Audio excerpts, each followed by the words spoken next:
படி தோழுவார் உனையந்து உருக உவகைகள் தருவார் உச்சி மேலுரைபவர் ஒன்றலாதூரார் வானகம் மீறந்து வையகம் வணங்க வயம் கொள நிற்பதோர் வடிவினை உடையார் ஆனையில் உரிவை போர்த்தயம் அடிகள் அச்சிறு பாக்கமது ஆட்சி கொண்டாரே அச்சிறு பாக்கமது ஆட்சி கொண்டாரே.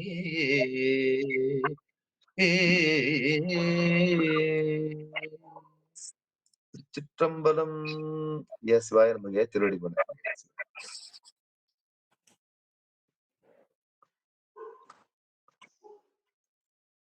சிவாய நமங்கய்யா. சிற்றம்பலம். ஒழியான திருமேனி உமிழ்தானம் மிகமேவும் களியார வரும் யானை கடல் நாடும் மரபாமல் அழியாளும் மலர் தூவும் அடியார் உளமான வெளியாகும் வலிதாய வினை கூட நினையாவே. ஓங்கொழியாய்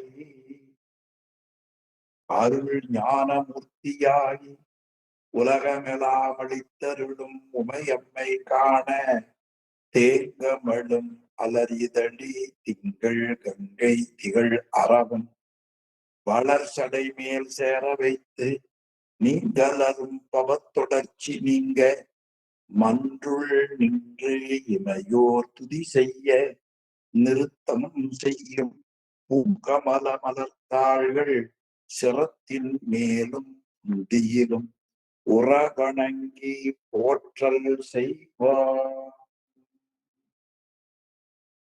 திருச்சிற்றம்பலம். அடியார் பெருமக்களுக்கு வணக்கம். எல்லாம் வல்ல சிவகாமி அம்மையுடன் ஆகிய அம்பலமான பெருமானது திருவருள் பெருங்கருணையினாலும் அருபான்மை நாயன்மார்களது திருவருளினாலும் வேலூர் மணிவாசகர் அர்ப்பணி மன்றம் நடத்துகின்ற சைவ பாட வகுப்பில் இந்த இணைப்பில் இணைந்து மெய்கண்ட சாஸ்திரங்களில் சில நூல்களை சிந்திக்கக்கூடிய மிகப்பெரிய சிவ புண்ணியத்தை நாம் பெற்றிருக்கிறோம். அந்த புண்ணியத்தை கருணையோடு வழங்கியருடைய திருவருளையும் குருவருளையும் போற்றி கேட்டு சிவபுண்ணியம் பெறுகிற தொண்டர்களின் திருவடிகளையும் சிறமேல் கொண்டு மனம் மொழி மெய்களாலே வணங்கி மகிழ்கிறேன். நண்பர்களே, நாம் படிக்கின்ற சைவ பாட வகுப்பினுடைய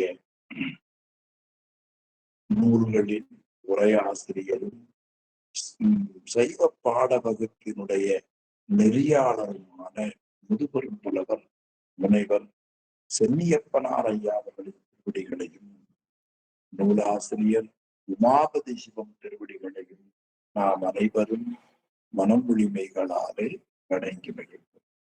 அன்பர்களே, சைவ சித்தாந்தத்தில் மெய்கண்ட சாஸ்திரங்களில் 14 நூல்களில் 8 நூல்களை செய்தவர் உமாபதி சிவம். உமாபதி சிவம் மெய்கண்டாரருளி செய்த சிவஞான போதத்தை முதல் நூலாகவும் அருணதி சிவங்களை செய்த சிவஞான சித்தியாரை வழிநூலாகவும் கொண்டு இந்த சார்பு நூலை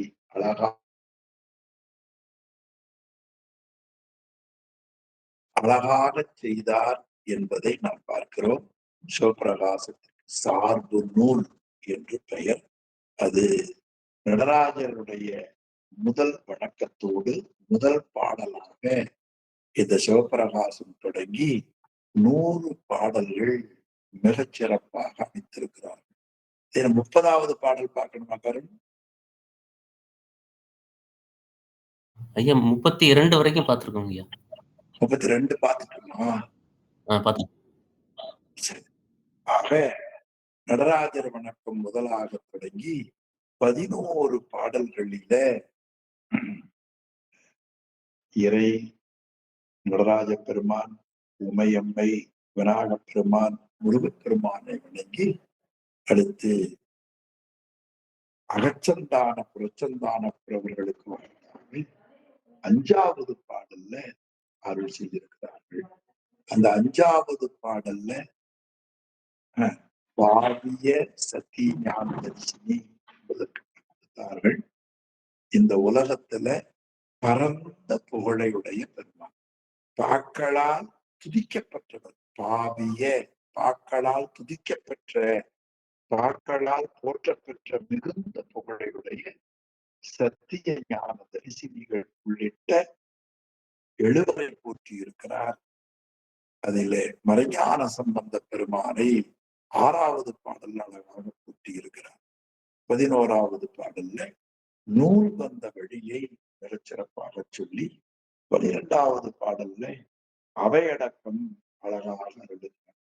18, 13, 14, 15, 16, 17, 18 ஆகிய பாடல்களில் பதியினுடைய சுரூப தடத்த இலக்கணங்களை பற்றி ரொம்ப சுருக்கமா அதே சமயத்தில் புரிந்து கொள்ளுகிற வகையிலே நமக்கு விளக்கி இருக்கிறார் உமாபதி சிவம். 19வது பாடல்ல பசுவாகிய ஆன்ம இலக்கணத்தை கூறுகிறார். 20வது பாடல்ல பாசம் ஆணவத்தை பற்றியும் துரோதாயை பற்றியும் 2 அந்த வளங்களை பற்றி 20வது பாடல்ல காட்டுகிறார். 21வது பாடல்ல சுத்தமாயையும் சுத்தமாயில இருந்து தோன்றும் தத்துவங்கள், அதிலே இருந்து தோன்றுகிற வாக்குகளை பற்றி 21வது பாடல்ல காட்டுகிறார். 22வது பாடல்ல அசுத்தமாயில இருந்து தோன்றக்கூடிய தனுகரண போன போகங்களை பற்றி எல்லாம் நமக்கு காட்டி, உலகத்திற்கு மாயைதான் முதற்காரணம் என்கிற அடிப்படை கருத்தை 23வது பாடலிலே காட்டியிருக்கிறார். இனி வினைக்கு ஏற்ப உடலை தருபவன் இறைவன் என்ற கருத்தை 24வது பாடல்ல படிப்பவர்கள் உழவும் வகையிலே போற்றி இருக்கிறார். 24வது திருப்பாடல்ல வினைக்கு ஏற்ப உடல் தருபவன். 25வது பாடல்ல மும்மலங்களும் அனாதி, ரொம்ப அருமையான கருத்து நமக்கு அமைத்து காட்டி இருக்கிறார். மும்மலங்களும் அனாதி, ஆணவம், கண்மம், மாயை ஆகிய மும்மலங்களும் அனாதி என்பதை 25வது பாடல்ல காட்டுகிறார். 26வது பாடல்ல மாயையிலே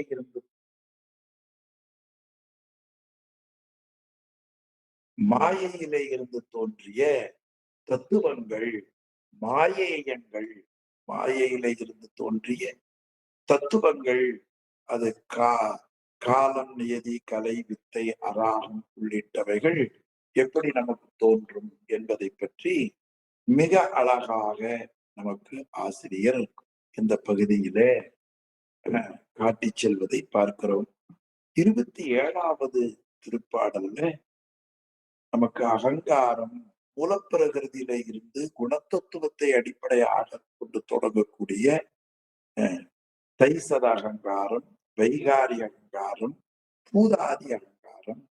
தைசத அகங்காரம் சாத்வீக குண சம்பந்தமுடையது, வைகாரி அகங்காரம் ராசச குண சம்பந்தமுடையது, பூதாதி அகங்காரம் தாமத குண சம்பந்தமுடையது.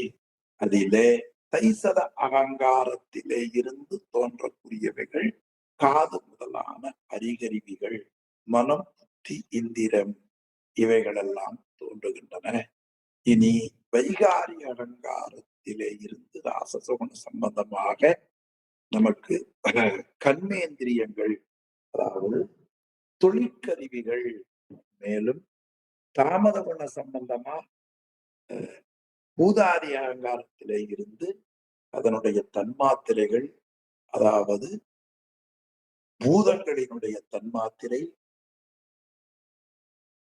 பிறகு பூதங்கள் தோன்றும் முறை, அந்த பூதங்களுக்கு இருக்கக்கூடிய தலைவர்கள் ஆகியவைகளை பற்றி 27வது பாடல்ல காட்டினார்.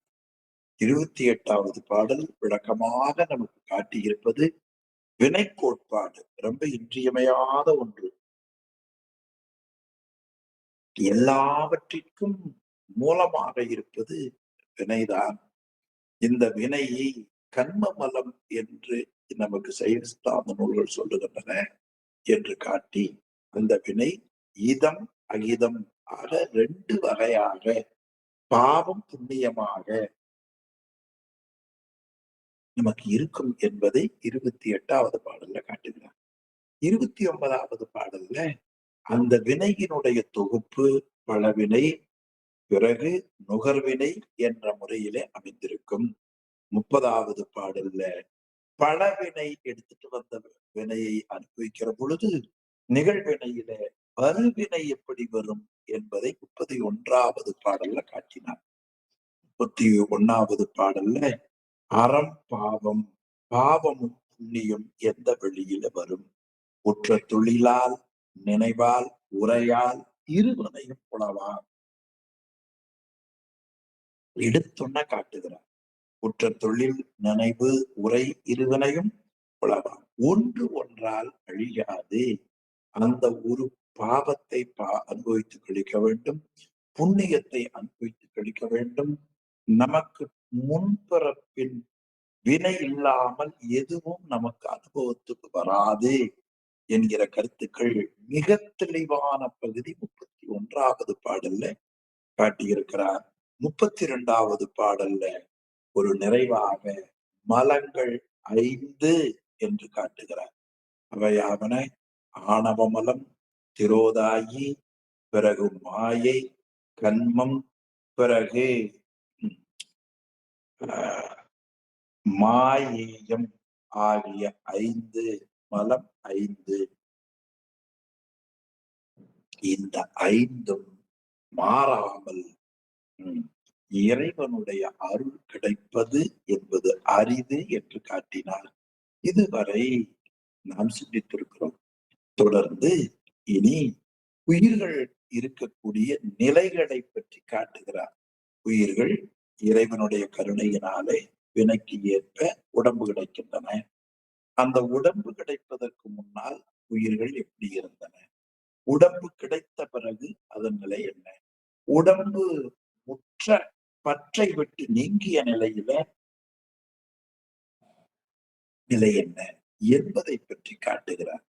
அதிலே 33வது திருப்பாடலில அவத்தை, அதாவது உயிரினுடைய நிலை எந்தெந்த நிலையில இருந்தன, ரொம்ப முக்கியமான பகுதிங்க. உயிர்கள் எந்த விதமான கருவிகரணங்களும் இல்லாமல் அறியாமையாகிய ஆணவ பலத்தோடு இருந்தது. தன்னையும் தெரியவில்லை, தன்னை மறைத்திருக்கிற ஆணவ பலத்தை பற்றியும் அந்த உயிர் அறிந்து கொள்ள முடியாத அளவுக்கு இருள் மறைத்திருந்தது. எனவே அறிவதற்கு தேவையான கருவிகள் எதுவும் இல்லை. அப்பொழுது உயிர் தனியாக ஆணவமாகிய இருட்டால் மறைக்கப்பட்டிருந்தது. அந்த நிலைக்கு தனிமை என்று பெயர். அதை கேவல நிலை என்று சைவ சித்தாந்தம் சொல்லுவார்கள். கேவலம் என்பது உலகத்துல சொல்லக்கூடிய கேவலம் வேறு, சைவ சித்தாந்தத்தில் சொல்லக்கூடிய கேவலம் வேறு. யாராவது ஒருத்தர் நம்மை மதிக்கலைன்னா அது நமக்கு இது என்ன நம்மள கேவலப்படுத்திட்டாங்க, அது இப்பெல்லாம் கணவன் மனைவிக்குள்ள கூட வர ஆரம்பிச்சிருச்சு. அதெல்லாம் எப்பொழுதும் கணவன் மனைவி உறவுல, அண்ணன் தம்பி உறவுல கிடையாது. ஒருத்தர் மதிக்க வேண்டும் என்றில்லை, அவரவர் அவரவர் பணிகளை நேர எடுத்து செய்யணுமே தவிர புதிதாக வந்தவர்களுக்குத்தான் அதெல்லாம். ஆனால் அது எப்படியோ நாகரீக வளர்ச்சி என்கிற முறையில அது வந்துவிட்டது. அந்த கேவலம் வேறு, இந்த கேவலம் வேறு. அந்த கேவலம் என்பது உயிருக்கு எந்த விதமான கருவிகரணங்களும் இல்லாமல், தன்னை பற்றியும் தெரியாமல், தன்னை மறைத்திருக்கிற பொருளை பற்றி தெரியாமல் இருப்பது கேவல நிலை. இனி இறைவன் உயிர்களுக்கு சுத்த தத்துவத்திலே இருந்தும் அஸ்து தத்துவத்திலே இருந்தும் கருவிகரணங்களை படித்துக் கொடுத்து கருவிகளோடு கூடிய நிலையில் 36 தத்துவங்கள் 60 தாத்வீகங்கள், இப்படி கருவிகரணங்களோடு கூடியிருக்கிற நிலை 96 தத்துவ தாத்வீகங்களோடு கூடியிருப்பது. அந்த நிலையில இருப்பதற்கு சகல நிலை என்று பெயர். இனி இவையெல்லாம் விட்டு நீங்கி இருக்கிற நிலைக்கு சுத்த நிலை என்று பெயர். இந்த மூன்றையும் இந்த பகுதியிலே காட்டுகிறார். அதிலே கேவல அவத்தையை பற்றி இந்த பகுதியில தெளிவாக காட்டுகிறார்.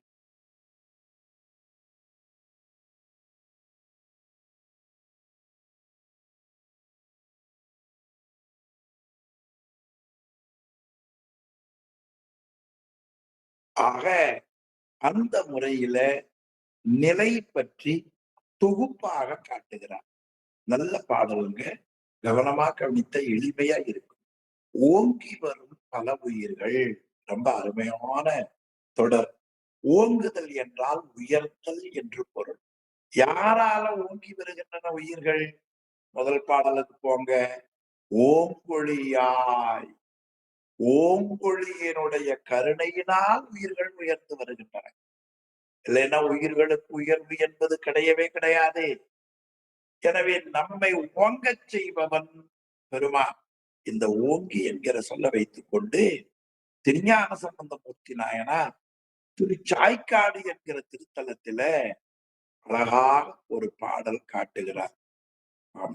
அது கோங்கண்ண குவிமுலை கொழும்பனை தோற்கொடியிடையை பாங்கண்ண வைத்துகந்தான் படர்சடை மேல் பூம்புகார் சாய்க்காட்டார் நீளற்கீழ் ஓங்கினார் ஓங்கினார் ஓங்கினார் என உரைக்கும் உலகமே.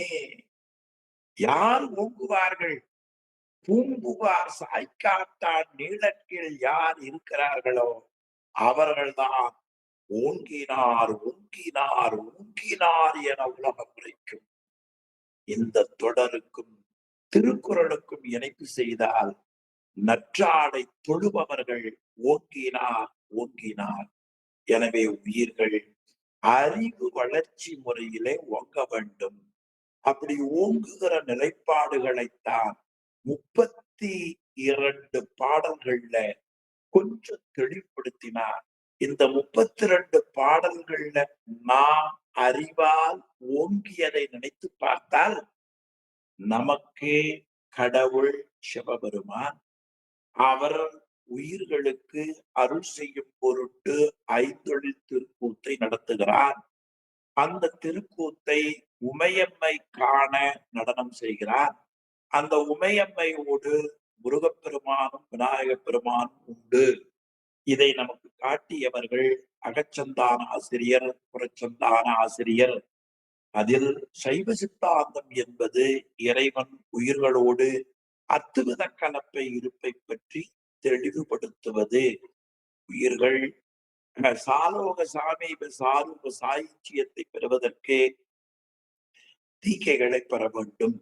அவைகளை எல்லாம் பெற்று உண்மை ஞானம் கிடைக்க உயிர் முத்தியை பெறும். அதற்குரிய நூல்கள் மெய்கண்டாளருடைய சிவஞான போதம், சிவஞான சித்தியாரை படித்து சிவபிரகாசம் என்கிற நூலை எழுதினேன். எந்த நூலாக இருந்தாலும் பதிவசு பாசம் உண்மைகளை கூறினால் அது பழைய நூலாக இருந்தாலும் புதிய நூலாக இருந்தாலும் நாம் ஏற்றுக்கொள்ளலாம். 6 பாடல்களிலே பதியை பற்றியும், அதைத் தொடர்ந்து பசுவை பற்றியும், அதைத் தொடர்ந்து மலத்தை பற்றியும், மாயை பற்றியும், மாயையிலே இருந்து தோன்றும் தத்துவங்களை பற்றியும், சுத்தமாயையிலே இருந்து தோன்றக்கூடிய சுத்தமாயிலிருந்து தோன்றக்கூடிய தத்துவங்களை பற்றியும், அஸ்தமாயிலையில் தோன்றக்கூடிய கருவிகரங்களை பற்றியும், வினை கோட்பாட்டை பற்றியும், வினைக்கு ஏற்ப உடலை தருபவன் இறைவன் என்பதை பற்றியும், அந்த வினை ஒன்றில் ஒன்று கழியாது என்பதை பற்றியும் நமக்கு காட்டி, ஆக மலங்கள் 5 இவைகளையெல்லாம் நீங்களும் அறிந்திருக்கிறீர்கள். உங்களுக்கு சொன்னதால் நானும் கொஞ்சம் தெரிந்திருக்கிறேன். எனவே நம்முடைய உயிர் ஓங்கி இருக்கிறது. இதுக்கு முன்னாடி நமக்கு அது தெரியுமா? தெரியாது. நம்ம வீடு தெரியும், மனைவி தெரியும், காசு தெரியும், டிக்கெட் போட தெரியும், விசா தெரியும். இப்படி குப்பைகள் தெரியுமே தவிர, ஆனால் அம்பலவான பெருமானுடைய அருள், இந்த உண்மைகள், இந்த நூல் பிடித்ததால் நம்முடைய அறிவு உயர்ந்திருக்கிறது. எனவே ஓங்கி வரும். என்ன அழகான சொல் பார்த்தீங்களா? யார் கேட்டாலும் சொல்லலாம். எந்த வகையிலே நாம் ஓங்கினோம்? உயரத்தாலா, உடன் பருமனாலா, செல்வத்தாலா, புகழாடா? கிடையாது. நம்மை படித்த கடவுளை அறிவதுதான் உண்மையான உயர்வு. அதைத்தான் ஆசிரியர் உமாபதி சிவம், நீங்க இதுவரைக்கும் 32 பாட்டு படிச்சீங்கல்ல, கொஞ்சமாவது தெரிந்திருப்பீங்கல்ல. எனவே உங்களுடைய உயிர் ஒரு பக்குவ நிலைக்கு, ஒரு அறிதல் நிலைக்கு வந்திருக்கிறது. எனவே ஓங்கி வரும் பல உயிர்கள், அந்த உயிர்கள் பலன் காட்டினார். ஒன்றல்ல, ரெண்டல்ல, பல உயிர்கள் பல என்பதை நாம் உமாபதி சிவம் அருளி செய்த அந்த திருவருட்பயன்ல உயிர் அவை நிலை என்பதுல பார்த்தோம். உயிர்கள் பல, அதை 3 அவத்தை பற்றி உற்றிடும். அவத்தைனா உயிர் நிலை வேறுபாடு. எந்தெந்த நிலைகளில நிலை வேறுபாடு அடையும். அவையாவன கேவல நிலை ஒன்று, சகல நிலை ஒன்று, சுத்த நிலை ஒன்று என உணர்வார். ரொம்ப அருமையான பகுதிங்க. என்று அறிஞர்கள் உணர்ந்து கூறினார்கள். வாங்க ரமணி ஐயா, வணக்கம். அறிஞர்கள் கூறினார்கள். என்ன அளவு பாருங்களேன். எல்லாரும் சொல்ல முடியாது. ஒருவருக்கு வெளியில உறவு போகிறார். உதாரணமா நான் சிங்கப்பூர் போகிற பொழுது தெரியாம என்னுடைய பூஜை பெட்டியை ஹேண்ட்பேக்ல வச்சிட்டேன். அங்க போன உடனே அது ஸ்கேன் பண்ணிட்டு எடுத்து எனக்கு அந்த சிவலிங்கத்தெல்லாம் எடுத்து காமிக்க சொன்னார்கள். நல்ல வேலை அவர்கள் தொட்டு பார்க்கல. இப்படி கையில வச்சு காண்பிச்சேன். என்னுடைய திருநீற்று பூச்சும் உருத்தராக்கமும் பக்தியை காட்டி அந்த மொழி தெரியாத சோதனையாளன் சரி சரி அப்படின்னு சொல்லிட்டான். பிறகுதான் கணேசன் என்கிற ஒரு பெரியவர் சிங்க நகர்ல இருக்கிற நகரத்தார் ஒருவர், ஐயா நீங்க பூஜை பெட்டிய பூஜை பண்ணி சிரமப்படாம துண்டெல்லாம் நல்லா சுத்தி கீழே லக்கேஜ்ல போட்டுருங்க. அவர்கள் அதை எடுத்து கையில தொட மாட்டாங்க. அதை அப்படியே ஸ்கேன் பண்ணி வந்துருந்தார். இப்ப தெரிந்தவர்கள் சொன்னா கேட்க வேண்டியது தானே, ஒரு எளிமைக்கு. அது போல நன்கு உணர்ந்தவர்கள் 3 நிலையை சொல்லுவார்கள். அப்படியே உயிராகிய நீ ஒரு நிலையில இருந்தது கேவல நிலைன்னு பேர். இப்போ உனக்கு சகலம்னு பேர், சத்தம் சுத்தம்னு பேர். இது 3. ஒரு நாள் நீ சைக்கிள் ஓட்டிட்டு இருந்த, இன்னைக்கு நீ எம்எல்ஏ ஆயிட்ட. அது ஒரு நிலை, இது ஒரு நிலை. அது மாதிரி என பெரியவர்கள் சொல்லுவார்கள். அது என்ன சுவாமி என்று கேட்டால், இங்கு வரும் கலாதியோடு குறி உருவம் ஒன்றும் இன்றி மலம் அன்றி ஒன்றும் இல்லை எனும் இயல்பாய் இருப்பது. இங்கு வரும் நல்ல அருமையான தொடர்பா பாருங்க. இந்த உயிர் கேவல நிலையில காலம், நியதி, கலை, வித்தை, அராகம் ஆகிய 5 சிட்டைகள் என்று சொல்லக்கூடிய வித்தியாதத்துவங்கள் ஒன்றும் இல்லாமல், அதை தொடர்ந்து குறி என்பது அடையாளம், உருவம் என்பது வடிவம். சொல்லு நல்லா பார்த்துக்கணும். ஏன்னா லோகம் பழமாக இருக்கிறவங்க, ரொம்ப கூர்மையா கவனிக்கிறவங்க, ஒரு சொல்லுக்கு பொருளை உள்ளத்துல வாங்கக்கூடிய அளவுக்கு அவர்கள் உயிர் ஓங்கி இருக்கிறது இல்லையா? எனவே குறி என்பது நமக்கு அடையாளம். அடுத்து உருவம் என்பது வடிவம். நமக்கு திரு சேக்கிழார் காணாத அறிவினுக்கும் உருவினுக்கும் நீள்நாகம் உண்டாக்கு நிகழ் குறியாம் சிவலிங்கம். இப்ப குறி என்பது அடையாளம். சிவபெருமான் ஒரு சிவலிங்கத்திலே எழுந்திருக்கிறார். அது போல குறி உருவம், அப்படி ஒரு அடையாளமும் ஒரு வடிவமும் இல்லாமல், இன்றின இல்லாமல் மலம் அன்றி ஒன்றும் இல்லை எனும் இயல்பாய், ஆணவ மலத்தை தவிர வேற எதுவுமே இல்லை என்கிற முறைமை உடையதாய், ஆங்கு அறிவை அறிவு அரிதாய். ஆமா, ஆக அறிதற்கரிய ஆங்கு அறிவை அறிவரிதாய் அறிகருவி அணையா. அறிவதற்குரிய கருவிகள் ஒன்றும் கூடாமல் இருக்கும். அந்த நிலையில ஒரு பொருளையும் உயிர் அறியாது. ஆதலினால் இருள் மருவும் அலர்விழி போல் அதுவாய். இருளை பொருந்தி இருக்கிற கண்கள் நல்லா கண்ணால பார்க்கிறோம். இருட்டுல பார்த்தா எப்படி இருக்கும்? இருளை போல நிற்கும். நம்ம கண்ணு நல்லா தெரியுது. லட்சுமணன் ஐயா தெரிகிறார். நானே இருட்டுல நின்னா என்ன தெரியும்? இருட்டுதான் தெரியும். இருள் மருவும் இருள்ல நிக்கக்கூடிய அலர்விழி. அலர்னா திறந்திருத்தல் அர்த்தம். பார்க்கக்கூடியதுன்னு அர்த்தம். பார்க்கக்கூடிய தன்மையுடைய கண் இருட்டுக்குள்ள இருந்தா எப்படி இருக்கும்? கரண்ட் போனதுக்கு அப்புறம் இரவு படுக்கை அறையில பாருங்க எப்படி இருக்கும்னு, கருகும்னு இருக்கும். அதை போல் அதுவாய் நீங்கும் வகையின்றி. இது மிகப்பெரிய வேலை. ஆக அந்த அறியாமையை விட்டு நாம் எந்த வகையிலே நீங்குவது என்று திசை தெரியாமல் கிடந்தோம். எல்லாம் ஞாபகம் வச்சுக்கணும். எப்படி நீங்குவது? ஒரு ஜெயில இருந்து எப்படி நீங்குவது? என்ன பெயில் எடுக்கிறதா? சூட்கேஸ் கொடுக்கிறதா? ஒவ்வொரு உயிரும் ஆணவ குலத்தை விட்டு நீங்க முடியாமல் பரிதவித்துக் கொண்டிருந்தன. என்ன செய்வது என்ன செய்வதுன்னு அதுக்கு அந்த நினைப்பு கூட இல்ல. நாம் ஆணவ குலத்துக்குள்ள இருக்கிறோம்னு நினைப்பு கூட இல்ல. இப்ப எனக்கு உங்களுக்கு நினைப்பு இருக்கு. என்ன? நான் பாடம் சொல்லுகிறேன், நீங்கள் கேட்டுக்கொண்டிருக்கிறீர்கள். இந்த உணர்வாக இருக்கு இல்லையா? ஆனா ஆணவமலத்துக்குள் இருக்கிற பொழுது நாம் ஆணவமலத்துக்குள் இருக்கிறோம், இருட்டுல இருக்கிறோம், நம்மளை முட்டாளாக்கிட்டாங்க, தெரியாது. விடுபடுகிற வழியும் தெரியாது. அத சொன்னார் பாருங்க, நீங்கும் வகையின்றி. தலைவரிலிருந்து ரிலீவ் ஆகணும் இல்லையா? உடம்புலிருந்து ரிலீவ் ஆகணும், மன கஷ்டத்திலிருந்து ரிலீவ் ஆகணும். எந்த வகையில உயிர் நீங்குவது இன்றி நித்த வியாபகமாய். ஆக அந்த உயிர் நீங்கும் முறையின்றி நிலையாக ஆணவ மலத்தோடு வியாபகமாய். வியாபகம்னா ஆணவ மலத்தினுடைய இருள் தன்மையில கலந்து வியாபகமாய் அங்கன் நிற்பது கேவலம். என்ன அங்கன் நிற்பது கேவலம். கூட்டிட்டே வந்தார். இதெல்லாம் தான்ப்பா கேவலம். என்ன அழகு பாருங்க. மீண்டும் அந்த கேவலத்துக்கு மட்டும் பார்ப்போம் பாருங்க. இங்கு வரும் கலாதியோடு புரியுருவம் ஒன்றும் இன்றி மலம் அன்றி ஒன்றும் இல்லை எனும் இயல்பாய் ஆங்கு அறிவை அறிவரிதாய் அறிகருவி அணையா ஆதலின் இருள் பருவம் மலர்விழி போல் அதுவாய் நிற்கும் வகை இன்றி நித்த வியாபகமாய் அங்கன் நிற்பது கேவலம்.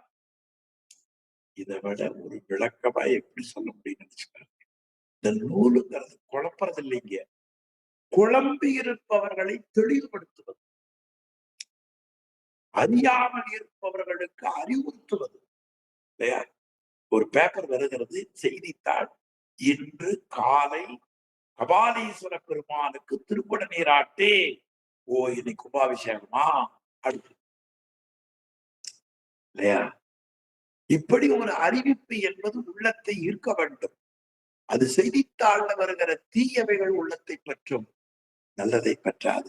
அப்படி இருந்தா தேவார திருவாசகத்தை தவிர ஒண்ணும் பற்றாம இருக்கலாமே. ஆனா இந்த உயிர் கொஞ்சம் கொஞ்சமா வேண்டாத பற்றுது. அப்படி வேண்டாத பற்றுவதற்கு காரணம் என்ன என்றால் வினைதான். எனவே இது கேவலம் என்று நிகழ்த்தும் நூலே என்று ஞானிகள் சொல்வார்கள். இப்ப 2 பகுதியில பெரியவர்களை நினைவுகூறுகிறார். ஒன்று கேவலம் சகலம் சுத்தம் என உணர்வர் என்று நிகழ்த்தும் நூலே. நம்ம கூடவே யார் மறக்காம இருக்கிற உமாபதி சிவம் தனக்கு இந்த தெளிவை கொடுத்த பெரியவர்களை மறக்காம கூட்டிட்டே வர்றார். அப்ப என்ன அர்த்தம்? இது இவர் கருத்தல்ல, அந்த பெரியவர்கள் உள்ளின்று சொன்ன கருத்து, அவர்களே இருக்கிற கருத்து என்பதை நாம் உணர வேண்டும். ஒரு ஆலயத்துக்கு போறோம், ஆலய நிர்வாகி இருக்கிறார், அந்த நிர்வாகிகள் இந்த ஆலயத்தை பற்றி பேசுகிற நான் என்ன செய்வேன், இந்த கோவில ரமணி தான் நிர்வாகம் பண்றார், இந்த கோவிலுக்கான அறக்கொடை அவர் தான் பண்றார் சொல்லிக்கொண்டே இருப்பேனா இல்லையா? என் பேச்சு 1 மணி நேரம் தொடக்கத்துல சொல்லுவேன், இடையில ஊடால சொல்லுவேன், கடைசியில என்னை இங்கு அழைத்து அமெரிக்காவில் பெருமைப்படுத்திய ரமணி ஐயா அவர்கள் திருவடியை வணங்குகிறேன். நான் ஏன் ரமணி கூட கூட்டிட்டே வரணும்? அவர் என்ன கூட அழைச்சிட்டு வந்தார். அது மாதிரி உமாபதி சிவையார் பெரியவரை கூட கூட்டிட்டே வரணும். அவர்தான் இந்த சிவஞான பிச்சையை கொடுத்தார். எவ்வளவு பெரிய உணர்வு பாருங்களேன், எண்ணி பாருங்கள் என்று வாழ்த்தும். இது என்னுடைய சொந்த கருத்து என்று கருதாதீர்கள். கூறுபவர் யார்? 8 நூல்களை செய்த உமாபதி. நமக்கு அது வர வேண்டும் என்றால் நமக்கு அறிவுறுத்திய பெரியவர்களை நாம் எண்ணிக்கொண்டே இருக்க.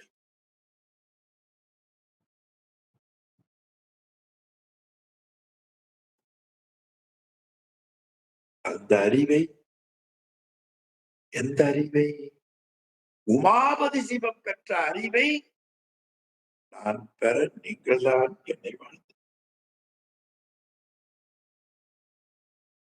அப்பொழுதுதான் உயிர் ஓங்கி வரும். உயிர் ஓங்க வேண்டும் என்றால் இவை இன்றியமையாமை என்பதாக இதிலே காட்டியிருக்கிறார். இனி இந்த கேவல நிலையை, சகல நிலையை, சுத்த நிலையை பற்றி சிவஞான சித்தியார்ல சொல்லப்பட்டிருக்கிற பாடல்களையும் மேற்கோள் காட்டி இந்த 3 பலங்களை பற்றி ஒரு பாடலையும், அதிலே கேவல நிலையில உயிர் எப்படி இருக்கும் என்பதை பற்றியும் இன்னும் கொஞ்சம் விரிவா காட்டியிருக்கிறார் அருள்நிதி சிவம். அருள்நிதி சிவனாரே இந்த உமாபதி சிவம் செய்வதற்கு குருநாதராக இருந்தவர். எங்க பார்த்தோம்? 11வது பாடல் பக்கம் 29 பார்த்தோம் இல்லையா? இந்த பாடல் ஓய்வு இருக்கிற பொழுது படிச்சு பாடுங்கள். மலம் 3 என்பதற்கு மேற்கோள் கேவலம் சகலம் சகல சுத்தம் என 3 அவத்தை ஆன்மா மேவுவன். கேவலம் தன் உண்மை மெய்ப்பொறிகள் எல்லாம் காவலம் கொடுத்த போது சகலம் இறைவன் உயிர்களுக்கு வேலைக்காரன். காவலன் மலங்கள் எல்லாம் ஊவின பொழுது சுத்தம் நின்மலன். இது 3 நிலை. அதுல கேவல நிலை எப்படி இருக்கும்?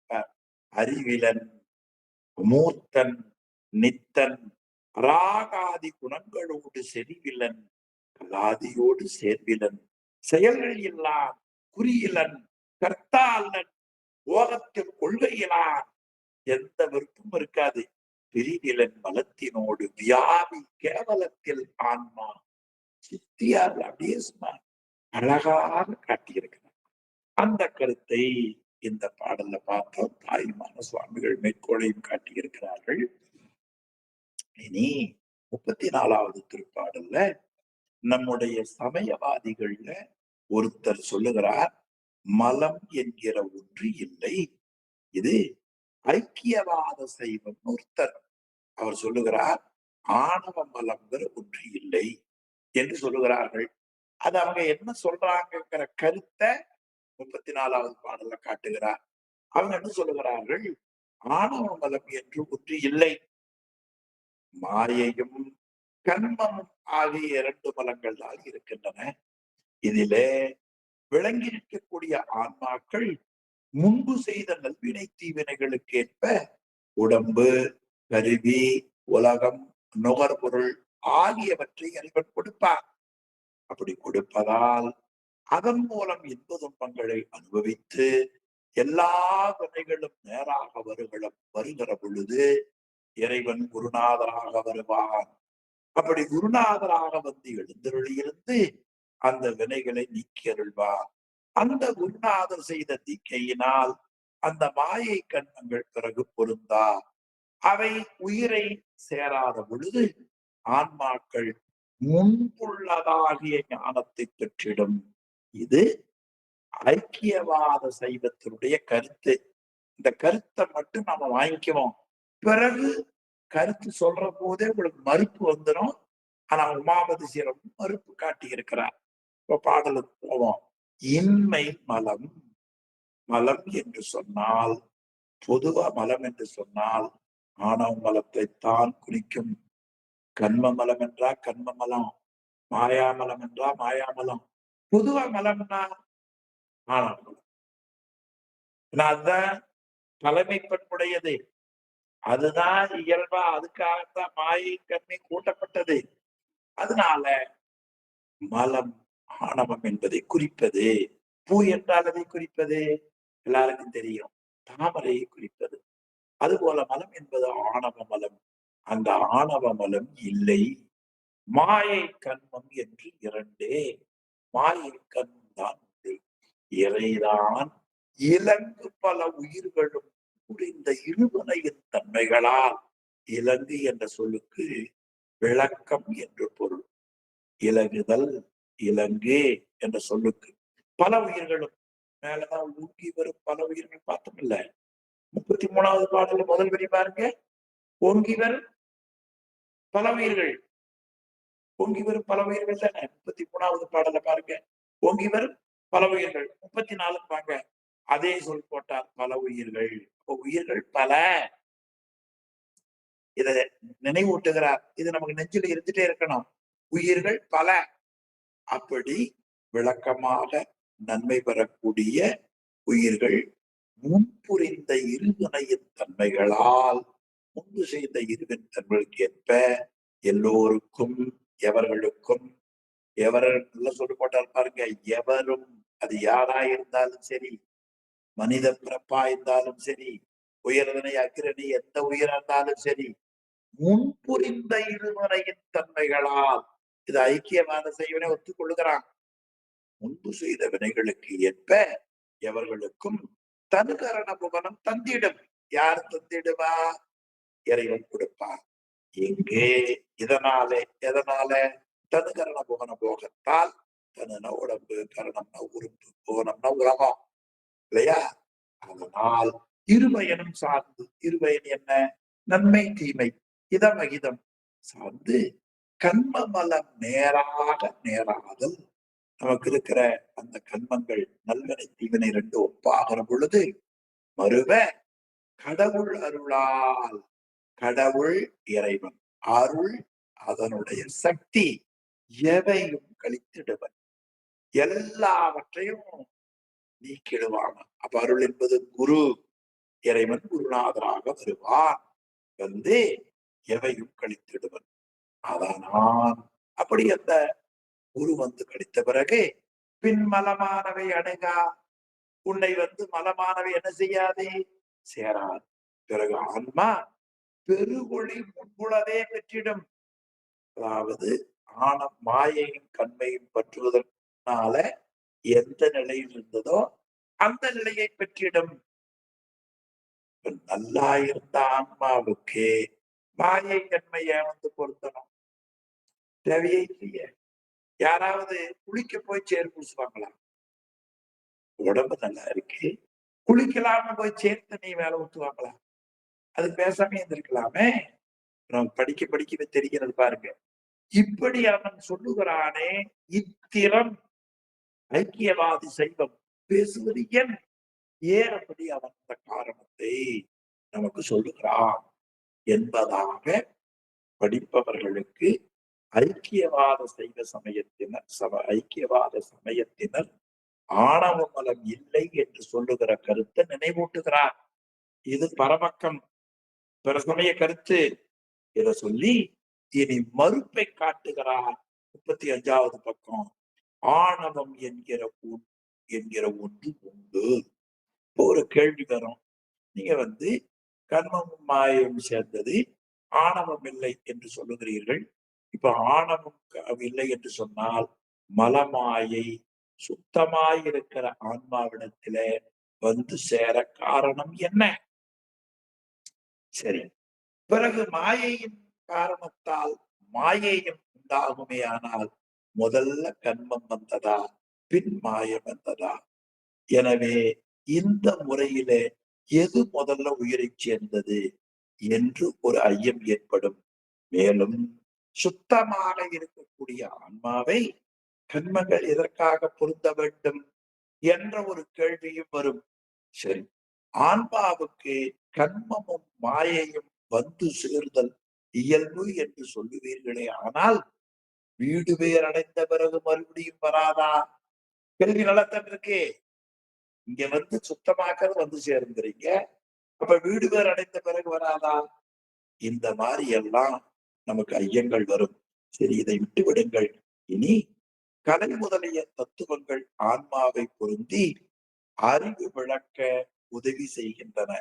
அப்பொழுது கலை முதலிய கருவிகளை கொடுத்தவரும் கூட இந்த உலகத்தை மறைத்து, அதாவது அறிவு விளங்க முடியாமல் உலக இயல்பையே காட்டி நிற்கும் என்று சொன்னால், அந்த கலை முதலிய தத்துவங்கள் நீங்கிய பேருறக்கத்தில் ஆன்மா அறிவு ஏன் விளங்கவில்லை என்ற சந்தேகம் வரும். அப்படி விளங்காமைக்கு காரணம் கேட்டால், ஐக்கியவாத சமயத்தினர் சொல்லுவார்கள், அது வேறொன்றும் இல்லைங்க, அறியாமைன்னு சொல்லுவாங்க.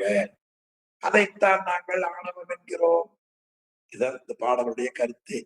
இப்ப அறியாமை ஆணவங்கள் எங்க பார்த்தோம்? உண்மை விளக்கத்துல பார்த்தோம். ஆணவம் எது? இது கேள்வி. வனவாசம் கிடத்தார் இல்லையா? ஆணவம் எது? அறியாமை ஆணவம்.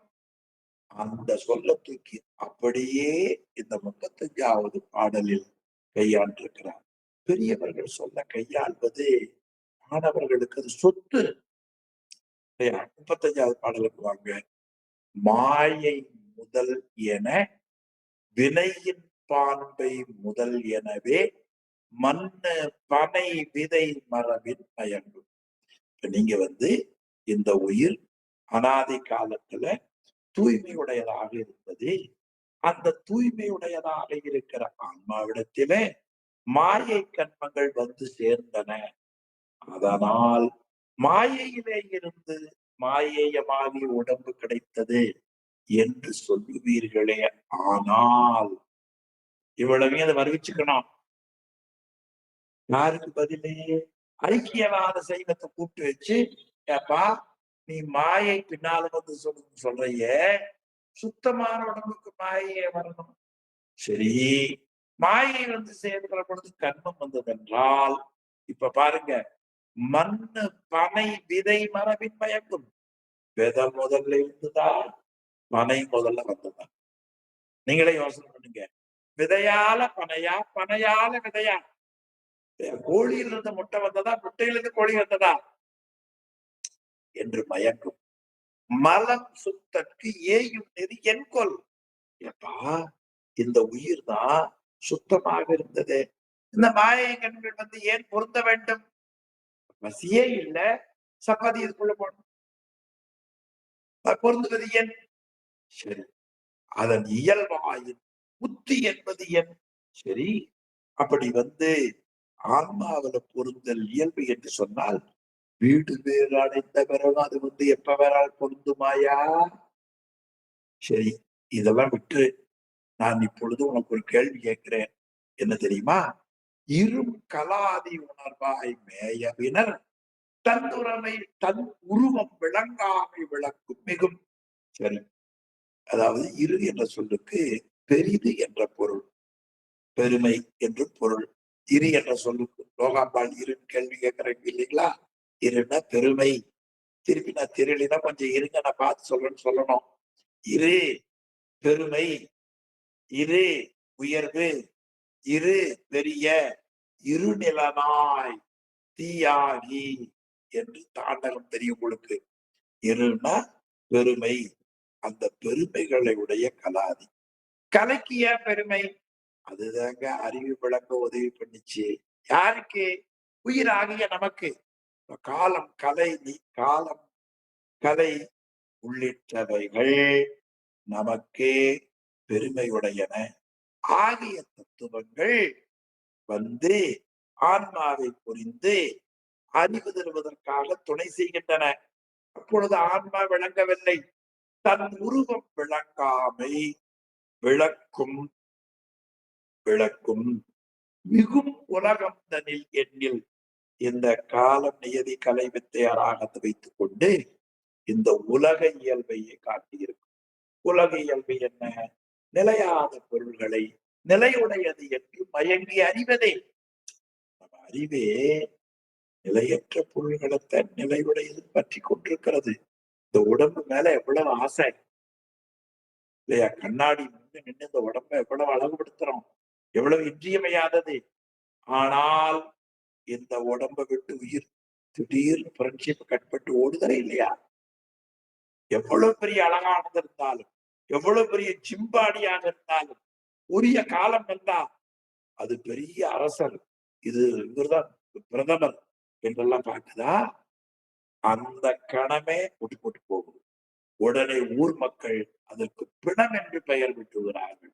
அது எதா இருந்தாலும் சரி, உயிர் போன உறக எம்எல்ஏ எடுத்துட்டு வான்னு சொல்றேன், பிரதமர் எடுத்துட்டு வா சொல்றான். பாடி எடுத்தாச்சா, நல்ல லாங்குவேஜ் இல்ல, எவ்வளவு தெளிவு பாருங்க. ஊரெல்லாம் கூடி ஒலிக்கழுதிட்டு பேரினை நீக்கி பிணம் என்று பெயரிடுவார்கள் இல்லையா? இது எல்லாத்துக்கும் பொது பெயர். What's your name? My name is Kumaralingam. இப்ப உயிர் போனதுக்கு அப்புறம் உலகம் முழுவதும் உயிர் போன உடம்புக்கு என்னன்னு பெயர்? பிணம் என்றுதானே பெயர். டெட் பாடி முடிஞ்சு போச்சு. உயிர் போன உடம்பு எந்த மரியாதையும் இல்லை. எனவே நிலையற்றவைகளை நிலையானது என்று மயங்குகிற நிலை ஆணவத்தால். அதனால சொன்னார், உலகம் தனில் விளக்கும் மிகும் என்னில் இவை விடுங்கால் உணர்வுள் தோயும் நொறி இல்லாதது. சரி, இந்த கலை முதலிய தத்துவங்கள் நீங்கிய பிறகு இவை விடுங்கால் எப்ப? அது பேருறக்கத்துல இருக்கிற பொழுது தோயும் நெறி இல்லை. அறிவு விளக்காமைக்கு காரணம் என்ன? நெறி இல்லாததா? என்ன காரணம்? அறியாமை. இது ஐக்கியவாத செய்வன் சொல்லுறான், என நீ சொல்லியது மலம் என்பர் துணிந்துள்ளோர். இந்த உண்மை உணர்ந்தவர்கள் அந்த அறியாமை என்று நீ சொல்லுவது ஆணவம் என்று கூறுவார்கள் என்று நமக்கு 35வது பாடல்ல அவங்க சந்தேகத்தை ஒரு வழியா நிவர்த்தி செய்தார்.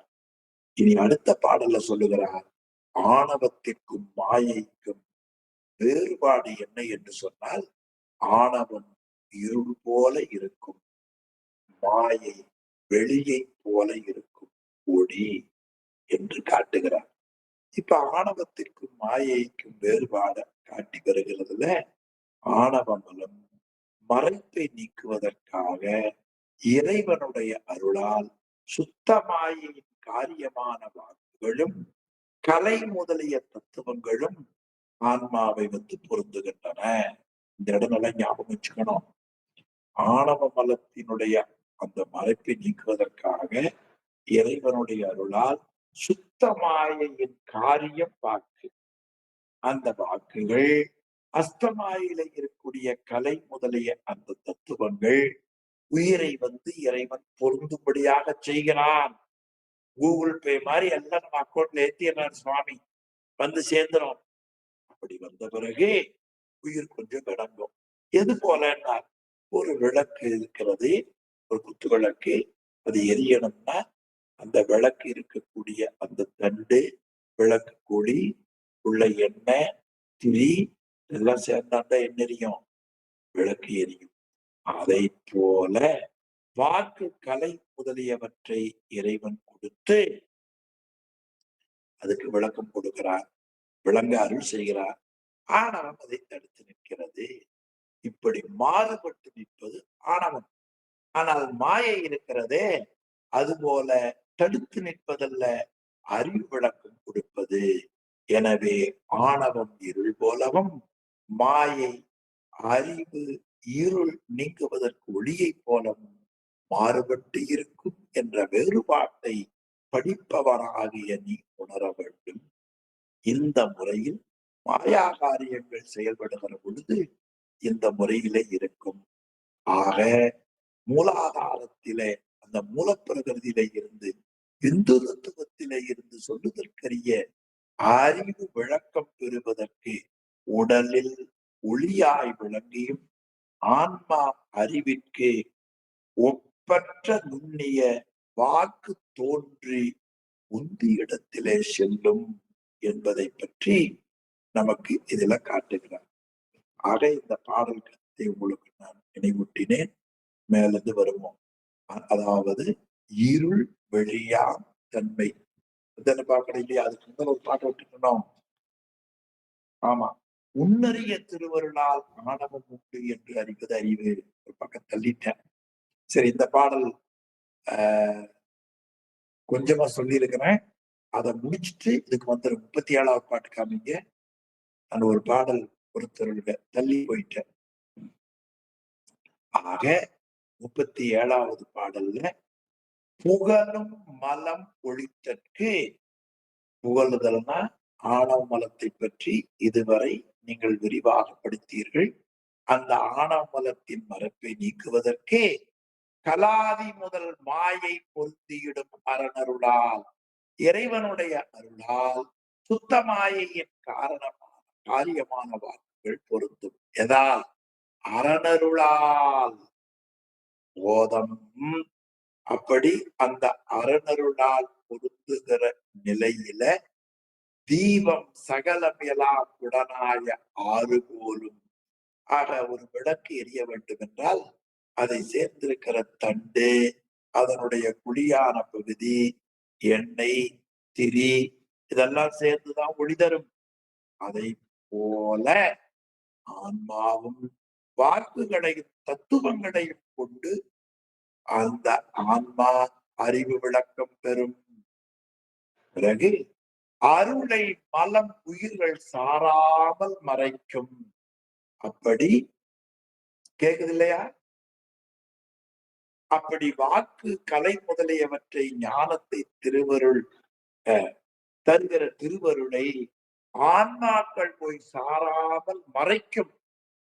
இகழி வரும் இவை உணர்வின். இந்த ரெண்டையும் நீங்கள் சிந்தித்து பார்த்தால், இகழி வரும் இவை உணர்வின், இகழின மாறுபடுதல் பேருங்க. இப்படி இந்த மாறுபட்டு வருதல் என்னென்ன மாறுபாடு? மலம் என்கிற ஒன்று மறைக்கிறது. அப்படி மறைச்சிருக்கிற ஆணவ மலத்தை நீக்குவதற்காக மாயையிலே இருந்து கலாதி முதலிய அந்த தத்துவங்களை இறைவன் கொடுக்கிறார். அப்படி கொடுத்த பொழுது கொடுக்கிற கடவுளையே அது காட்டாமல் மறைக்கப்படும். எது? ஆணவமலம். இப்படி ஆணவத்திற்கும் மாயைக்கும் வேறுபாடு உண்டு. இது மறைக்குது, இது கொஞ்சம் கொடுக்குது இல்லையா? அப்படி கொடுக்கறதை பற்றி நீங்க உணர்ந்து பார்த்தால், இது மறைக்கிற இருள் போல, இது அறிவு விளங்குற வெளி போல, எய்தும் வகை தன் செய்தி. இந்த முறையில ஆணவம் ஆன்மா அறிவை பொருந்துகிற முறையாகும். இலங்கும் விந்து பகர்வாய் உணர்வாய் ஒளியாய் உள்ள பன்மையினால் ஒரு நாதம் படரும். இப்ப மாயா காரியங்களில் செயல்படுகிற முறை இப்படியாகும். இப்ப மூலாதாரத்திலே இருந்தே, விந்து தத்துவத்திலே இருந்தே, அதுதான் மூல விந்து தத்துவத்திலே இருந்து பகர்வறிய உணர்வாகி, பகர்துன்னு சொல்லுதல், சொல்லுதற்கரிய அந்த ஞானத்திற்கு ஏதுவாய், அது ஒளியாய் உள்ளே பான்மையினால் உடலுக்குள்ள இருக்கிற ஒளியாய் விளங்கிய ஆன்மா அறியும் அறிவிற்கு ஒரு நாதம் படரும் நுண்ணிய வாக்கு தோன்றி உந்தி இடத்திலே படரும் என்று ரொம்ப அருமையை இந்த பாடல்ல காட்டினார். எனவே மாயையும் ஆணவமும் மாயை விளக்கு போல உதவி செய்யும், ஆணவம் எப்பொழுதும் மறைப்பை செய்யும் என்கிற கருத்தை காட்டினார். இனி ஒரு பாடல் விட்டுட்டு வந்துட்டேன். அதாவது இறைவனுடைய அருள் இல்லாமல் ஆணவம் என்கிற ஒன்று உண்டு என்றே உறுதிப்படுத்த முடியாதுங்கிறார். ஏன்னா ஆணவமலம் இல்லைன்னு ஒருத்தர் சொன்னார். ஆணவமலம் அறியாமை நீ சொல்ற அது ஆணவம்னா, அந்த ஆணவம் இறையருள் இல்லாமல் உணர முடியாது என்று காட்டுகிறார். அதாவது இந்த ஆன்மாவுக்கு வேறாக இருப்பது இந்த உலகம். இந்த ஆன்மாவுக்கு வேறாக இருக்கிற உலகத்தை நிலையுடையது என்று காட்டுவது ஆணவமலம். மேலும் ஆன்மாக்களுக்கும் உயிருக்கும் வேறுபாடில்லாமல் இரண்டன் ஒருமையில அத்துவிதமாக நிற்பது இந்த ஆணவம். இந்த ஆணவம் ஞான வடிவமாக இருக்கிற சிவத்தை அறிய முடியாமல் செய்வது இந்த ஆணவம். ஆணவம் நீங்கிய காலத்தில் சுத்த நிலையில் சிவமே எல்லாம் என்ற பழைய நிலையை அப்பொழுதுதான் ஆன்மா அறியும். ஆக ஆன்மா என்ற ஒரு பொருள் இல்லை என்று கூறுகிற வகையில ஆன்மாவே ஆணவம் என்ற முறையில இருக்கும். இனி மாயை கண்மம் ஆகிய மலங்கள் சேருகிற நிலையில சகலத்தில் உயிர் பற்றுவதும் கேவலத்தில் விடுவதுமாக மாறி மாறி நிற்கச் செய்யும். இது மாயை நிலை. ஆனால் ஆணவம் எல்லா நிலையிலும் பொருத்தி இருக்கும். ஆகவே இந்த ஆணவ மலம் என்பது நினைத்து பார்ப்பதற்கரிய திருவருள் அறிவில்லாமல் ஆணவம் என்ற ஒன்று உண்டு என்பதை நாம் அறிய முடியாது என்பதை இந்த பாடல்கள் காட்டுகிறார். பாருங்க, அந்நியமானவை உணர்த்தி அனன்னியமாய் நிறைந்த அறிவு. இந்த ஆணவம் சேர்த்தா என்ன பண்ணும்? அந்நியம் வேறுபாடு, அனன்னியம் வேறுபாடு இல்லை. எல்லாருக்கும் பொருள் தெரியும் இல்லையா? அனன்னியம், அந்நியம் வேறுபாடு. நீ என்ன அந்நியனா, வீட்டுக்கு வெளியே நிக்கிறைய அப்படின்னு கேட்போம். அந்நியன்னா வேறுபாடு. அப்ப அந்நியமானவை எது? அந்நியமானவை இந்த உயிருக்கு வேறாக இருக்கிற இந்த உலகம் உயிருக்கு வேறானது உலக வாழ்க்கை. எனவே அதை உயிருக்கு அந்நியம் ஆக இருப்பத அது நமக்கு உரியது நிலையுடையது என்று அறிவிப்பது ஆணவம். அந்நியமானவை உணர்த்தி அனன்னியமாய் நிறைந்த அறிவு. ஆன்மாக்களிடத்துல வேறுபாடின்றி அந்த ஆணவம் அத்துவித கலப்பாக இருந்து அறிவு அறியாமையாலும், இது முதல்ல வருகிற அறிவு இறைவனுடைய சிவஞானம். அந்த அறிவை சிவத்தை அறிய முடியாமல் தலை செய்வது அறிவு அறியாமையாலும் அருள் நிலவும் காலம் தன்னில் அவனே யாவுமாய் நின்றதொன்மை.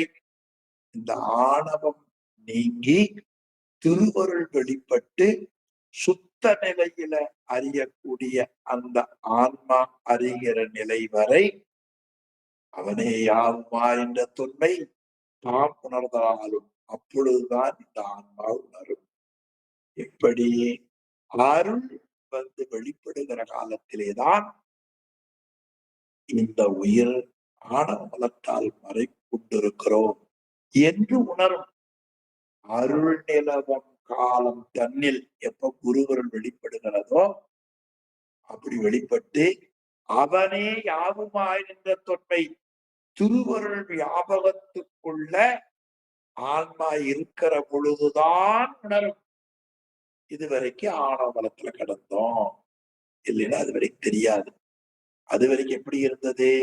உயிர்தான் என ஒன்று இயலாததாய், உயிர் என்கிற ஒன்றே இல்லை என்று கூறுகிற முறையில் ஆணவம் மறைத்திருக்கும். மன்னியிடும் மலம் உயிர்தான் என ஒன்று இயலாதாய் மன்னியிடும். அப்ப இந்த மலம் உயிர் என்கிற ஒன்று இல்லை என்று சொல்லுகிற வகையில மறைத்து நிற்கும். இனி மாயை கண்மங்கள் மாறி வந்திடும்.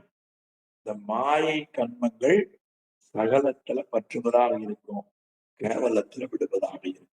இங்கு இது வடுவாது. இந்த முறை மாறாமல் வந்து சேரும். ஆதலினால் இப்படி இருக்கிற காரணத்தை ஆராய்ந்து பார்த்தால் மனதால் உன்னறிய திருவருள், மனதால நினைச்சு பார்க்க முடியாத திருவருள். அந்த உண்ணுதல் நினைத்தல், மனதால நினைந்தல், நினைதற்கரிய திருவருளை ஒழிய அந்த திருவருளை தவிர உளதென்று உணர்வறிதாம் ஆணவமலம் உண்டு என்பதை நாம் உணரவே முடியாது. இது அதன் உண்மை தெரிவறிதாம் உனக்கே.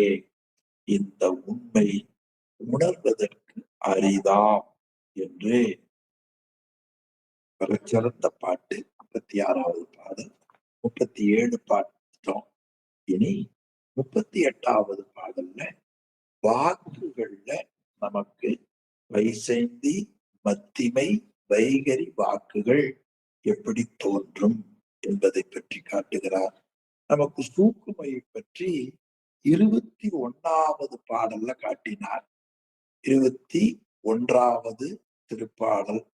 21வது பாடல்ல நூல்ல பாருங்க, 46வது பக்கம். விந்து வளாவகை முன்னுதவும் சூக்குமாதி ஒரு நான்கும். அப்ப சூக்கும வாக்கு நமக்கு வந்து சேரும் என்பதை 46வது பக்கத்துல காட்டுகிறார். கடைசியில பாருங்க, விந்து வளாவகை 21வது பாடல பாருங்க, விந்து வளாவகையே, சரியாதான் காமிச்சிங்க, விந்து வளாவகையே முன்னுதவும் சூக்குமாதி ஒரு நான்கும். அப்ப விந்து தத்துவத்திலிருந்து சூக்கும, பைசந்தி, மத்திம, வைகரி ஆகியவை நமக்கு வரும். அந்த வாக்குகள்ல சூக்கும, பைசந்தி, மத்திம, வைகரி வாக்குகள் எப்படி தோன்றும் என்பதை விளக்கப்படுத்தி காட்டுகிறார் 38வது திருப்பாடல். பக்கம் 73க்கு வாங்க. அதாவது முதல்ல சொல்லப்பட்ட சூக்குமை வாக்கு அது நம்முடைய உடம்புல உந்தியில இருக்கும். அங்க இருந்து மேல புப்புளுக்கு வரும். அங்க எழுத்து கொஞ்சம் கொஞ்சமா வேறு வேற தோன்றி இருக்கும். அது எப்படி இருக்கும் என்று சொன்னா, மயில் முட்டையில நீர் தங்கி இருக்கிற முறை போல அங்க நிர்விகற்ப உணர்வுக்கு ஏதுவாக இருக்கும். அதில் அது மேல வந்தா அது பைசந்தி. இனி வாக்கு காற்றோடு பிராணவாயுவோடு எழுத்துக்களால் நுண்ணிய வடிவம் எல்லாவற்றையும் வேறு வேறாக பிரித்து முற்பட்டு செவிக்கு கேளாமல் தனக்கு மட்டும் கேட்டா ஒரு வாக்கு, செவிக்கு எல்லோருக்கும் கேட்டால் அது வகையாக 2 முறைகளிலே இருக்கும் என்பதை பற்றி இந்த பாடல்ல காட்டுகிறார். பாட்டு பாருங்க. வந்தடைந்து, அதாவது நமக்கு முன்னால 21வது பாடல்ல விந்து என்கிற தத்துவத்தில இருந்து சுத்தமாயில சூக்குமை என்கிற வாக்கு வரும். அது வந்து பின்னமாய் வண்ணங்கள் தோன்றும். அந்த சூக்கும வாக்கு நம் உடம்புல முதல்ல உந்தியில் இருக்கும். அந்த வாக்கு சூக்குமை அங்கே இருந்து அது மேல கீழே இருந்து உந்தி கொப்புள் என்ற இடத்தை சென்று அடைந்து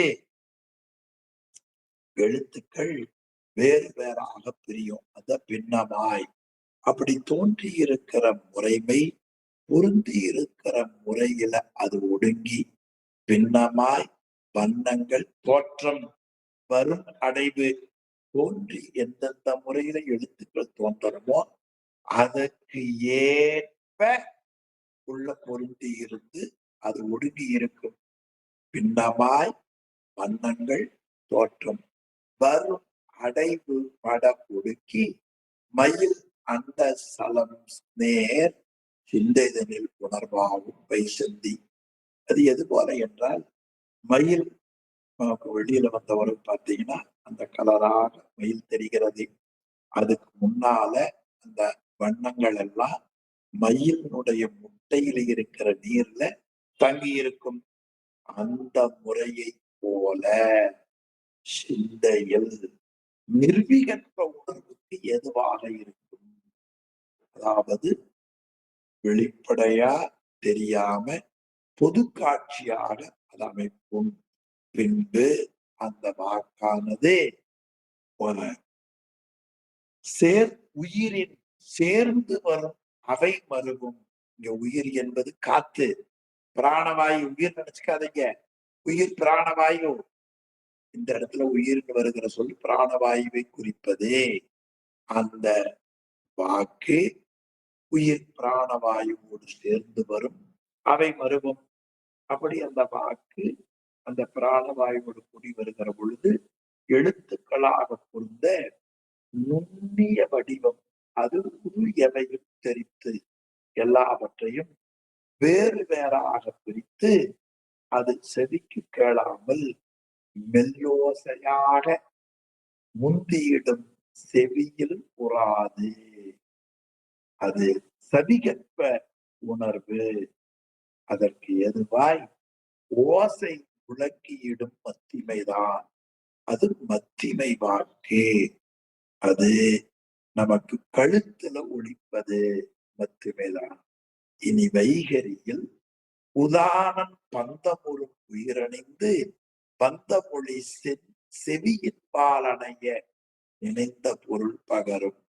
இனி வைகரி என்று சொல்லக்கூடிய அந்த வாக்கு நிலையை உதான வாயு, அது அகங்காரத்தால் செலுத்தப்பெறும் உயிர் வெளியை கூடுதலால் அது உண்டாகும்.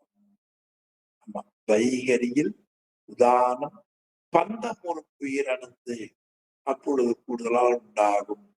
அது செவியில் பாலடைந்த தன் செவிக்கும் பிறர் செவிக்கும் கேட்கும் முறையில நினைந்த பொருளை கூறுபவனுக்கும் கேட்பவனுக்கும் அது சவிகற்பமாய் உணர்வு ஏற்படுவதற்கு ஏதுவாக இருக்கும் என்று சூக்கும வாக்கு, அதன் பிறகு பைசந்தி, பிறகு மத்திமை, பிறகு வைகரி, அது தனக்கு மட்டும் கேட்பது பிறருக்கும் கேட்பது என்பதாக வாக்குகள் வரும் என்று நல்ல பகுதி. வாக்குகளை பற்றி நாம் கட்டாயம் தெரிந்து கொள்ள வேண்டும். இந்த உலகம் சொல் வடிவம் பொருள் வடிவம் என்று இருவகைப்படும். சொல்லுலகம் எழுத்து, எழுத்தாலான சொல், சொல்லாலான சொற்றொடர். எழுத்து என்பது வண்ணம், சொல் என்பது பதம், சொற்றொடர் என்பது மந்திரம். இப்படி 3 வகையில இருந்து சொல் என்பது உலகம் அறிவுக்கு காரணமாக நிற்கும். எனவே இந்த சொற்கள் சுத்தமாயையின் காரியம். நாம் பேசுகிற பேச்செல்லாம் சுத்தமாயின் காரியம். சொல்லுலகமே சூக்குமை, பைசுத்தி, மத்திமை, வைகரி என 4 வகைப்படும். சொல்லுலகமே 4ம் ஒன்றுக்கொன்று பருப்பொருளாக தூல வளர்ச்சி உடையதாக அமையும். அதில் சூக்குமை வாக்கு 75வது பக்கம் ஐயா நல்ல விளக்கம் கொடுத்திருக்கிறார்.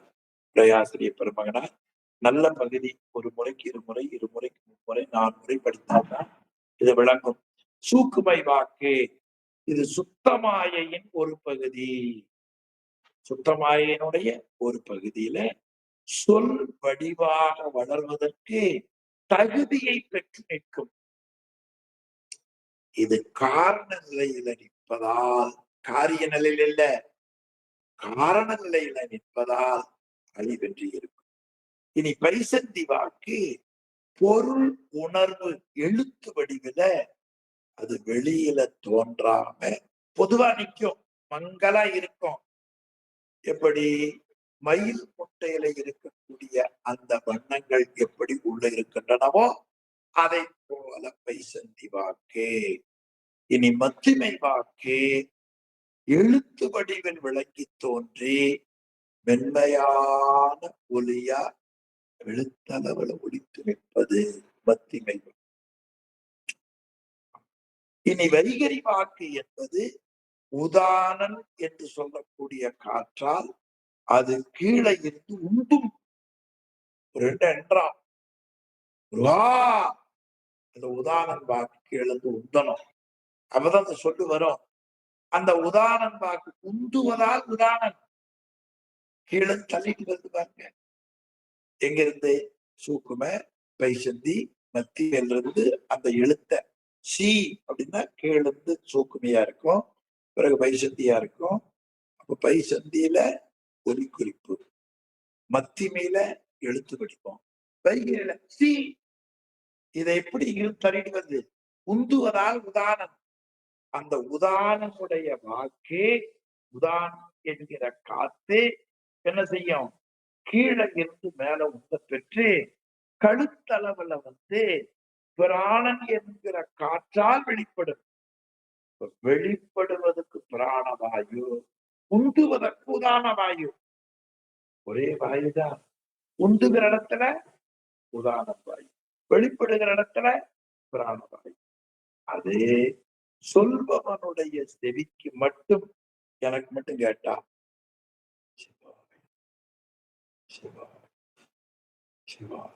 எனக்கு மட்டும் கேட்குது. சிவாய நம உங்களுக்கு மட்டும் கேட்குது. எனக்கு மட்டும் கேட்கிறது ஒரு நிலை. வைகாரி விகாரம் அர்த்தம். அப்படி இந்த வாக்குகள் வெளியில வெளிப்பட்டு சிறப்பு உணர்வு, சதிகற்ப ஞானம், பொதுவா தெரிவது நிர்விகற்ப ஞானம். சதிகற்ப நிர்விகற்ப எளிமையானது. சதிகற்பம்னா சிறப்பு காட்சி, நிர்விகற்பம்னா பொது காட்சி. எளிமையா ஒரு வண்டியில போயிட்டு இருக்கிறோம், நிறைய காட்டு பகுதி, இங்கிருந்து தூரமா பார்க்கிறோம், ஒரே காடு. இப்ப அந்த காடு என்பது மரங்கள் அடர்ந்தது தெரியும், ஆனா என்ன மரங்கள் இருக்குதுன்னு தெரியாது. மரங்கள் நிறைந்திருக்கிற பகுதி. இதே நமக்கே நிர்விகற்ப காட்சி, பொது காட்சி. உள்ள இறங்கி போனீங்கன்னா இது தேக்கு மரம், இது பாக்கு மரம், இது தென்னை மரம், இது வில்வ மரம், இது சவிகற்ப காட்சி. அது மாதிரி உயிர் எழுத்து இந்த பைசந்தி வருகிற வரை, அதன் பிறகு மத்தி வருகிற வரை செவிகற்ப காட்சி. வாயில ஒலிக்கிற பொழுது நிர்விகற்ப காட்சி. இந்த வகையில இது அமையும் என்பதை இந்த 38வது பாடல்ல அளவுபட காட்டினார். நல்ல பகுதி. இனி ஆன்மா எந்த முறையில அறிகின்றன, அது அறியும் முறையும், அறிகிற பொழுது கலை வித்தைகளின் செயலை பற்றியும் 39வது பாடல்ல காட்டுகிறார். இப்படி உயிர்கள் ஒரு பொருளை அறிவதற்கு பெருமானுடைய அருளால் ஆன்மா அறிகிற அறிவுக்கு தக்கவாறு 4 வாக்குகளையும் சுத்த வித்தை, அதை நம்ம சுத்த வித்தை அந்த தலைவர்ல இருந்து 5 வகையான தலைவர்கள், அவர்களினுடைய அந்த தலைமையில ஆன்மாவில் பொருந்தும் என்று அறிவுடையவர்கள் கூறுவார்கள். அப்படி அறிவது எதுவோ எப்படி என்றால், அஸ்தமாயில் தோன்றிய கலையானது ஆணவமல ஆற்றலை சிறிதே நீக்கி பொருள் உணர்வை பொருந்துமாறு செய்த பிறகு ஆன்மா கிரியாசக்தி விளக்கி நிற்கும். இனி வித்தையானது இந்திரியங்களின் வாயிலாக பொருந்தி புத்தி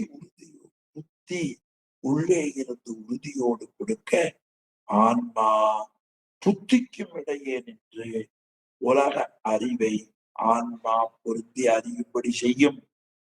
அப்படி அறிகிற செயல்பாடுகள்ல சிவசக்தி உடன் சேர்ந்திருக்க இவையெல்லாம் நிகழும் என்பதை அறிவாயாக.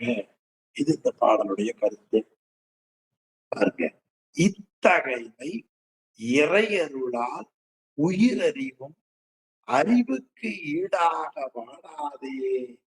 இத்தகைய இறையருளால், நல்ல சொல்லு பாருங்க, இதுவரை பெருமான் உனக்கு மாயை, அதாவது சுத்த மாயை, அஷ்டமாயை, சுத்தமாயிலை என்று சூக்குமை வைகரி போன்ற வாக்குகள். அடுத்த அஸ்தமாயிலை என்று காலம் நெய்தி கலைத்திருக்கிறவர்கள். இத்தகைய அந்த முறையில இறையருளால், இறை என்பது சிவம், அருள் என்பது சக்தி, சிவசக்தி.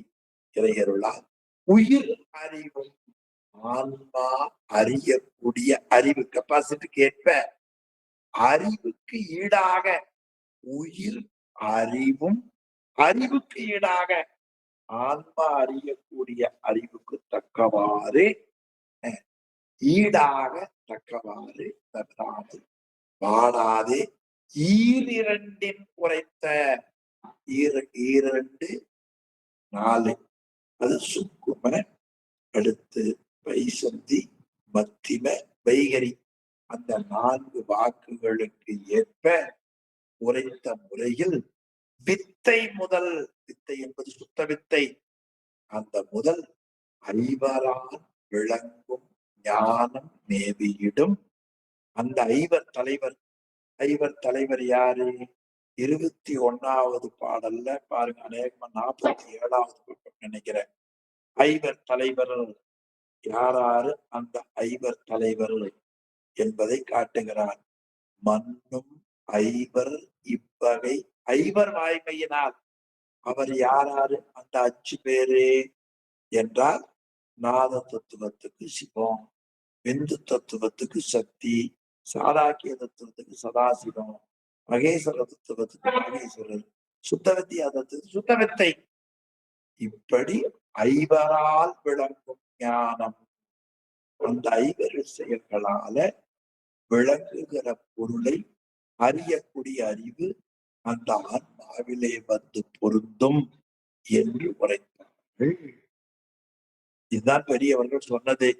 இனி அசுத்தமாயை வைத்த கலை, அஸ்தமாயிலையில் தோன்றுவது எது? காலம் நியதி, கலை, வித்தை, அராகம். அதை எங்க பார்த்தோம்? அஸ்தமாயிலை இருந்து கலை முதலியவைகள், காலம் முதலியவைகள் நமக்கு தோன்றுகின்றன என்பதை 54வது பக்கம் 26வது பாட்டுல பார்த்தோம். கலை, காலம், நியதி, வித்தை, அராகம் இவை அனந்தரால் மாயைதனில் ஆகும். அதே கருத்தைத்தான் அசுத்தமாயை வைத்த கலைதான் மூலமலம் சிறிதே நீக்கி, இந்த அசுத்தமாயில இருந்து காலம், நீதி, கலை, வித்தை, ஆராகம் ஆகியவற்றை உனக்கு கொடுத்தார் இல்லையா? அதில் கலை என்கிற அந்த தத்துவத்திலே இருந்து என்ன செய்யும்? மூலமலம் சிறிதே நீக்கி, அந்த கலையானது ஆணவமல ஆற்றலை கொஞ்சமா நீக்கி பொருள் உணர்வை பொருந்துமாறு செய்யுமா, மருவும் வகை தெரிவிக்கும். அந்த பொருள் உணர உனக்கு பொருந்துமாறு செய்யும். அப்படி பொருந்துகிற வகையில கிரியாசக்தி விளங்கி நிற்கும். வாயில்களின் பயனை புத்தி தர. அப்போ வித்தை என்கிறது இந்த வாயில்கள், அறிவாயில்கள், தொழில் வாயில்கள். அந்த அறிவாயில்கள்ல பொருந்துகிற பொருளை புத்தி தர, புத்தி தத்துவம் உறுதியோடு ஆன்மாவுக்கு நினைவூட்ட புத்தி வித்தை இடை நின்று, ஆக புத்திக்கும் ஆன்மாவுக்கும் இடையே நின்று, அந்த புத்திக்கு நின்று அறிவை உயிர்க்கு பொருந்தியிடும். அதாவது பொருள்களை அறியக்கூடிய அறிவை ஆன்மா பொருந்தி அறியும்படி அந்த ஆன்மாவிற்கு அறிவை கூட்டி நிற்பது எது தெரியுமா? பொருந்தியிடும் வகை உணர்ந்து புனித சக்தி புணர்ந்தே.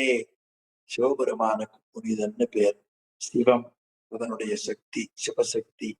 இந்த சிவசக்தி சேர்ந்திருக்க இவை நடைபெறும். எவை நடைபெறும்? ஈரிரண்டு வாக்கிற்கு ஏற்ப வித்தை முதலால் ஐவரால் ஞானம் விளங்கும். ஞானம் விளங்குவதற்கு மூலம் எது? சிவசக்தி உடன் இருக்க, சுத்தமாயிலை என்ற வாக்குகளை கூட்ட, இப்படியாக உயிரானது கொஞ்சம் அறியக்கூடிய அறிவை பெறும் என்பதை மிக அழகாக இந்த திருப்பாடல்ல காட்டியிருக்கிறார். இனி அராக தத்துவம், நியதி தத்துவம், கால தத்துவம், இதுல கலை வந்தது எப்படின்னு சொல்லிட்டார். இனி காலம், நியதி, கலை, வித்தை, அராகம். கலையும் வித்தையும் இந்த பாடல சொல்லப்பட்டது. இனி 5ல எஞ்சி இருப்பது 3 அவையாவன அராகம், நியதி, காலம். இது எதிலிருந்து வந்தது? அசுத்தமாயில இருந்து உயிர்களுக்காக காலம், அதாவது கலை, பிறகு வித்தை, அராகம், நியதி, காலம் இந்த 5. இதுல கலையும் வித்தையும் 39வது பாட்டுல கூறினார். அராகம், நியதி, காலம் ஆகியவற்றை 40வது பாடல்ல சொல்ல இருக்கிறார். அவை அடுத்த வகுப்பில சிந்திப்போம் என்று சொல்லி இந்த அளவில இன்றைய வகுப்பை நிறைவு செய்வோம். சிவாய் நம. மிகச்சிறந்த பகுதிகளை சிந்திக்க திருவருள் நமக்கு உதவி செய்தது. அதற்கு நீங்கள் துணையாக இருந்தீர்கள் என்று திருவருளையும் உங்களுடைய திருவடிகளையும் சிறமேல் கொண்டு மனமொழிமைகளாலே வணங்கி இந்த அளவிலே இன்றைய வகுப்பை நிறைவு செய்வோம். சிவாய நம. திருச்சிற்றம்பலம். ஓதுவமூர்த்தி யார் ஒரு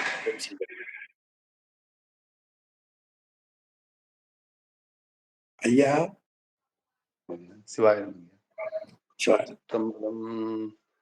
வாழ்கந்தனர் வானவரானினம்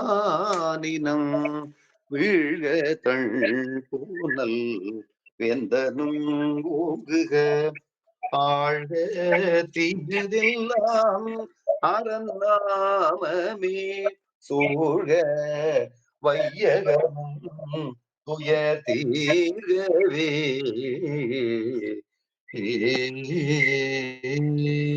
திருச்சிற்றம்பலம். தென்னாடுடைய சிவனே போற்றி, எந்நாட்டவர்க்கும் இறைவா போற்றி, ஏகம்பத்துரையந்தாய் போற்றி, பாகம் பெண்ணுரு ஆனாய் போற்றி, காவாய் கனகத்திரளே போற்றி, கைலை மலையானே போற்றி போற்றி. திருச்சிற்றம்பலம்.